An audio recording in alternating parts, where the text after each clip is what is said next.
بسم الله الرحمن الرحيم. عما يتساءلون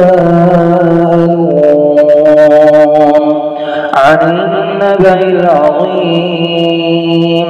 الذي هم فيه مختلفون كلا سيعلمون ثم كلا سيعلمون. ألم نجعل الأرض مهادا والجبال أوتادا وخلقناكم أزواجا وجعلنا نومكم سباتا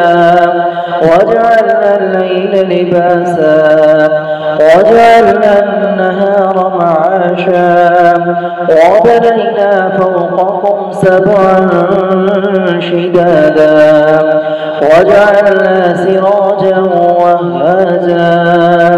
وأنزلنا من المعصرات ماء ثجاجا لنخرج به حبا ونباتا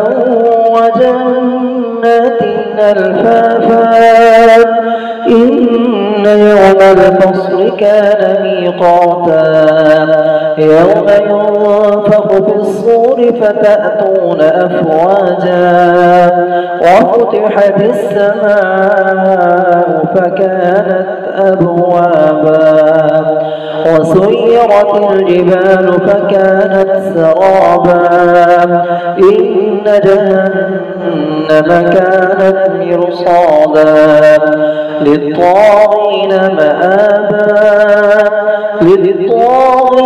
مآبا لابثين فيها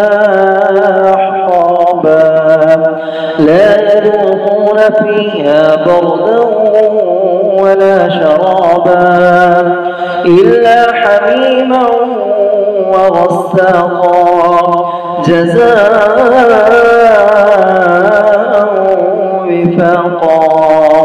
إنهم كانوا لا يرجون حسابا وكذبوا بآياتنا كذابا وكل شيء أحصيناه كتابا فذوقوا فلن نزيدكم إلا عذابا إن للمتقين مفازا حدائق وأعنابا وكواعب أترابا وكأسا دهاقا لا يسمعون فيها لغوا ولا كذابا جزاء من ربك عطاء حسابا رب السماوات والأرض وما بينهما الرحمن لا يملكون منه خطابا يوم يقوم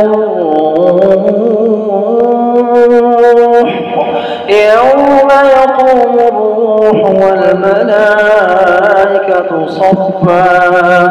لا يتكلمون إلا من أذن له الرحمن وقال صوابا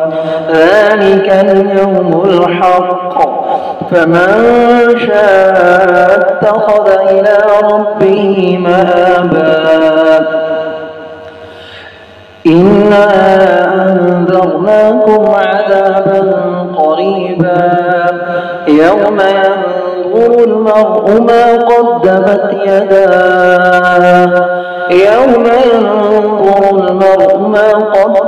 يداه ويقول الكافر يا ليتني كنت ترابا.